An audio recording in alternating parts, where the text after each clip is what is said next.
वंदे पुरुषोत्तमं वंदे पुरुषोत्तमं वंदे पुरुषोत्तमं। परम प्रेममय श्री श्री ठाकुर श्रीचरण में मोर भूमिष्ठ प्रणाम। परमाराध्या जगज्जननी श्री श्री बर्मा, परम पूज्य पाद श्री श्री बरदा, परम पूज्य पाद श्री श्री आचार्य देव श्रीचरण में मोर भूमिष्ठ प्रणाम।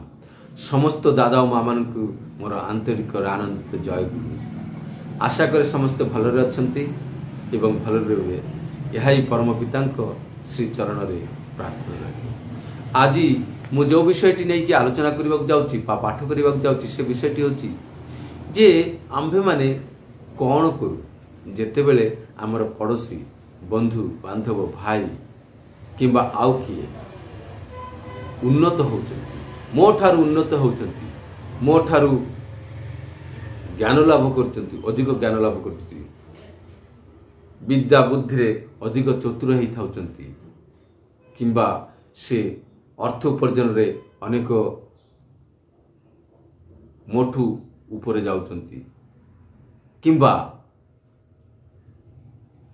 से तार उन्नति देखिकी आमे असल कथा तार उन्नति आउ कहार उन्नति देखी आमे कौन करू तार विपरीत रे आउ गोटे जिनिस जदि आमर बंधु बांधव किंबा पड़ा प्रतिवेशी रे जदि मोठू मु ठीक ठाक भाव चली मु ठीक ठाक अच्छी किंतु से कौन प्रकार दूर अवस्था पड़ जाइए, शोचनीय अवस्था पड़ जाइए किंबा ताकू से कौन प्रकार दोष कर पकई,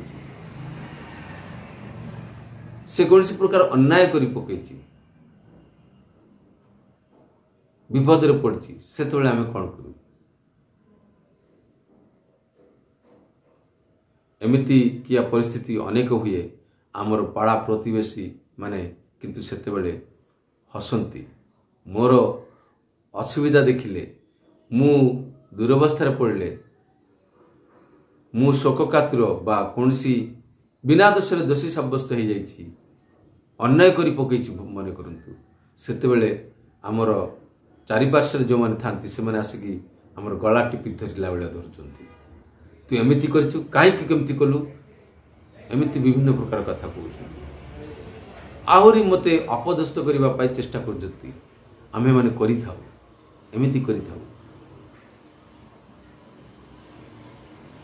आमर शत्रु जदि कही आसंती से माने तांको से शत्रु मान को आहुरी उस्कै देबा पाई चेष्टा करछु एमिति हुए तो समस्ते करती नहीं किंतु अधिकांश देखा गले यही प्रकार मनोभाव किपरि मोर पड़ोसी को किपरि टिके तलक देखई हब किए उन्नति कले आमे ताकू तलक खसैबा पाई चेष्टा करथाउ आउ तार दुरवस्था रे आमे आनंद नेबा चेष्टा करछु। एमिति मनोभाव जो मानकर अछि से माने निजर उन्नति मध्य केबे करि पारंती तथाकथित भाव में तत्कालीन समय रे तो देखा जाए से भल अच्छी किंतु परवर्ती समय अति शीघ्र से दुरवस्थार गातरे पड़ी जाती तो कहीं जदि असुविधा रे पड़े अन्याय करी पकाए दोष करी थाए सेतेबेले आम मानकू से दुर्बल हो जाई थाए शोकातुर हो जाई थाए शोचनीय अवस्था पड़ी था से आम मान कौन करणीय से विषय रे परम प्रेममय श्री श्री ठाकुर कुलचंद्र कौन कहते ताहा आपण मान सम्मुख में तोली धरवाई चेष्टा कर। परम प्रेममय श्री श्री ठाकुर कुलचंद्र तांको सी हस्त रे गोटे बाणी दे जाइछंती एवं से बाणीटी पाठ होती परम पूज्यपाद श्री श्री बरदांक सम्मुख रे एवं से विषयटी व्याख्या करके स्पष्ट कर मु केवल मात्र से चेष्टा ही करुच्ची से कथाटी आपण मान सम्मुख रे आनिबा पाई चेष्टा ही करुच्ची। तो आसंतु देरी न करी से आलोचना रे जिबा। गोटे अनुरोध जदि आपण मान मोर एही ठाकुरंकर अमीय बाणी भलो लगे हेले लाइक कमेंट सब्सक्राइब करी ମୋ ସହିତ ଯୋଡ଼ି ରହିବେ ଏବଂ କେଉଁଠୁ କିଏ ଶୁଣୁଛନ୍ତି ଯଦି ଜଣାନ୍ତି କମେଣ୍ଟ କରିକି ମୁଁ ନିଜକୁ ଧନ୍ୟ ମନେ କରିବି। ଠିକ୍ ଅଛି, ତ ଆସନ୍ତୁ ପାଠ ପଢ଼ିବା। ପରମ ପ୍ରେମବାସୀ ଶ୍ରୀ ଠାକୁର ତାଙ୍କ ଅମୀୟ ଗ୍ରନ୍ଥ ସତ୍ୟାନୁଷ୍ଠାନରେ ଲେଖି ଯାଇଛନ୍ତି, ସାହସ ଦିଅ କିନ୍ତୁ ଶଙ୍କା ଯୋଗେଇ ନ ଦେବାକୁ ଚେଷ୍ଟା କର, ଯେପରି ଶଙ୍କା ଜାଗ୍ରତ ନ ହେବ, ତାହା ପ୍ରତି ଯତ୍ନବାନ ହୁଅ। ସାହସ ଦିଅ କିନ୍ତୁ ଶଙ୍କା ଯୋଗେଇ ନ ଦେବାକୁ ଚେଷ୍ଟା କର। ଏହି ବାଣୀଟି ଆଲୋଚନା ହେଲା ପରେ ପାଠ ହେଲା ପରେ ପରମ ପୂଜ୍ୟବାଦ ଶ୍ରୀ ଶ୍ରୀ ବର୍ଦା ଧୃତି ଦୀପା ବକ୍ସିଙ୍କୁ ଆଲୋଚନା କରିବା ପାଇଁ ଥିଲେ। ସେ କହିଲେ ଯେ ଠାକୁର ଏଠି କହୁଛନ୍ତି ସାହସ ଦିଅ, କିନ୍ତୁ ତାଙ୍କ ମନରେ ଯେପରି ଭୟ ନ ଆସେ, ଭୟ ଦେଖାଇବାକୁ ମନା କରୁଛନ୍ତି। ପରମ ପୂଜ୍ୟବାଦ ଶ୍ରୀ ଶ୍ରୀ ପିତୃଦେବ ଏହା ତ ଲେଖା ଅଛି, ହେଲେ ଏଟାକୁ ବୁଝେଇକରି କୁହ, ଟିକେ ବୁଦ୍ଧି କରିକି କୁହ। ଧୃତି ଦେବୀ କହୁଛନ୍ତି ଯେ କିଏ ହୁଏ ତ କହିଲା ଯେ ତମେ ପେନ୍ ଚୋରି କରିଛ, କେହି ପେନ୍ ଚୋରି କଲା, ମୁଁ ଯିଏ ପେନ୍ ଚୋରି କଲା ତାକୁ କ'ଣ କହିବୁ? ସାହସ ଦେବୁ। କିପରି ଭାବରେ କହିବି? କିଛି ହେବ ନାହିଁ, ଡର ନାହିଁ, ଅନ୍ୟାୟ କରିଛ ତାର ଶୁଧିବାକୁ ତ ପଡ଼ିବ, ଶାସ୍ତି ତ ପାଇବାକୁ ପଡ଼ିବ। ଅନ୍ୟାୟ କରିଛ ହେଲେ ତାର ମାସୁଲ ଦିଅ, ଅର୍ଥାତ୍ ପେନ୍ଟା ଦେଇଦେବାକୁ କହିଲି। ଶ୍ରୀ ଶ୍ରୀ ପିତୃଦେବ ଏଠାରେ ସାହସ କିପରି ଦେଲ? ଆଉ ଶଙ୍କା ମଧ୍ୟ ଜାଗିବାର କାରଣ କ'ଣ ଥିଲା? ଶଙ୍କା ଜଗାଇବାର କାରଣ କ'ଣ ଥିଲା? ଶଙ୍କା ଜାଗିବାର ସେଇଟା ନ ଜଗାଇବା ପାଇଁ କ'ଣ କଲ? କିପରି ଭାବରେ କଲ? ପେନ୍ଟା ଦେଇଦେବାକୁ କହିଲ, ଦେଇଦେବାକୁ କହିକି ସାହସ କିପରି ଦେଲ? କହିଲ ଯେ ଦେଇକି ଆସ। ଧୃତିଦେବୀ ଚୁପ୍ କରି ଅଛି, କିଛି ନ କହିବାରୁ ପିତୃଦେବ ନିଜେ କହିଲେ, କହିବ ତ? ଏମିତି ଭାବରେ କହିବ ଯେମିତିକି ସାହସ ପାଆନ୍ତି, ଶଙ୍କା ଭୟ ଜାଗ୍ରତ ନ ହୁଏ।